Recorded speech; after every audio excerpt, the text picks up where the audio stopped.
சிதம்பரம் தொகுதியில் நிச்சயம் போட்டியிடுவேன் என விடுதலை சிறுத்தைகள் கட்சி தலைவர் திருமாவளவன் நம்பிக்கை தெரிவித்துள்ளார். 4 தொகுதிகளில் ஒரு தொகுதி பொது தொகுதி, 3 தொகுதி தனி தொகுதி என்ற கோரிக்கையை நாங்கள் வைத்திருக்கிறோம். ஆனால் 8-10 கட்சிகள் உள்ள ஒரு கூட்டணியில் அவ்வளவு தொகுதிகளை பெற முடியாது என்பதையும் நாங்கள் அறிவோம்.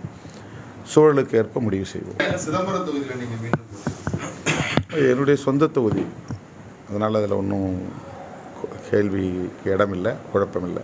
அதிமுக கூட்டணியில் விடுதலை சிறுத்தைகள் அதான் என்னுடைய சொந்த தொகுதி, நான் அந்த தொகுதியில் தானே போட்டியிட முடியும். கர்நாடகாவில் 3 தொகுதிகளிலும், ஆந்திராவில் 3 தொகுதிகளிலும், தெலுங்கானாவில் 3 தொகுதிகளிலும் போட்டியிடுவதற்கு தோழர்கள் முன்வந்திருக்கிறார்கள். கேரளாவிலே 2 தொகுதிகளில் போட்டியிட திட்டமிட்டிருக்கிறோம். இந்திய மாநிலங்கள் அனைத்திலும் விடுதலை சிறுத்தைகள் கட்சிக்கு பானை சின்னம் ஒதுக்க வேண்டும் என்று தேர்தல் ஆணையத்திடம் முறையிட்டிருக்கிறோம். அந்த அணியிலிருந்து வெளியேறி வந்து எங்களுக்கும் பிஜேபிக்கும் சம்பந்தமில்லை என்று சொல்லுகிற ஒரு நிலையை பார்க்கிறோம். ஆனாலும் தனியே அவர்கள் பிரிந்து வந்தாலும் பிஜேபி விடுவதாக இல்லை. அதிமுகவை பலவீனப்படுத்துவதிலேயே கவனமாக இருக்கிறது.